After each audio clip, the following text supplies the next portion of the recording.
Meenakshi Natarajan Rajya Sabha నామినేషన్ను తిరస్కరించడంపై fire అయ్యారు MP Chamala Kiran Kumar Reddy.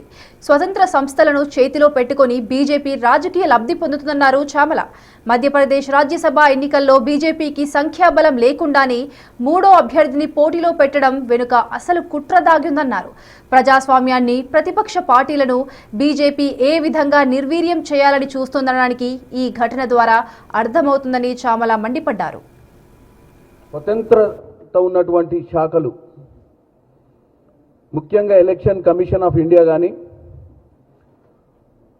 CBI కానీ, ED కానీ, ఇన్కమ్ ట్యాక్స్ కానీ ఇటువంటి వ్యవస్థలను ఏ విధంగా వాడి వాళ్ళ రాజకీయ లబ్ధి కోసం వ్యవహారం చేస్తుర్రో, అంటే బీజేపీకి ఉన్న ఓట్ల ప్రకారము, ఎమ్మెల్యేల ప్రకారము 2 రాజ్యసభలే వస్తాయి.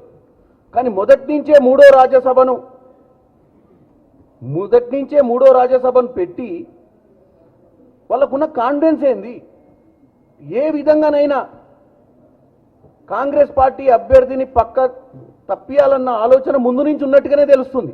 ఒక ప్రైవేట్ కంప్లైంట్ని తీసుకొని ఆధారంగా ఈరోజు తెలంగాణ నుంచి ప్రైవేట్ కంప్లైంట్ని డిక్లేర్ ఎందుకు చేయలేదని చెప్పి మీనాక్షి నటరాజన్ గారు అప్లికేషన్ రిజెక్ట్ చేసినట్టుగా మాకు సమాచారం అందింది.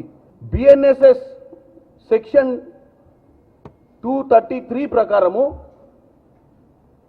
ఎట్టి పరిస్థితుల్లో ప్రైవేట్ కంప్లైంట్ అనే దాన్ని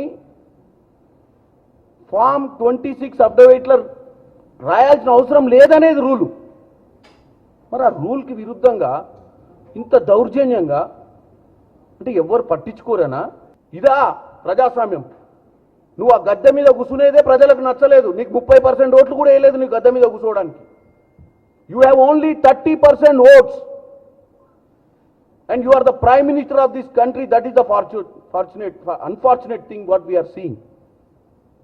నీకు పవర్ మీద ఉన్న ఆకాంక్ష ఈరోజు ఈ రాజ్యసభ ఎన్నికలలో నువ్వు చేసినటువంటి దౌర్భాగ్యమైన పని. ప్రజలు చూస్తుర్రన్న సిగ్గు శరం లేకుండా ఈ విధంగా మీరు నామినేషన్లను కొట్టేసి మీ ఇష్టానుసారంగా మూడో అభ్యర్థిని ముందే పెట్టుకొని ఎవరన్నా పెట్టుకుంటారా అండి? నీకు నెంబరే లేనప్పుడు, you are short of numbers, how you have got the third nomination prior to all these nonsense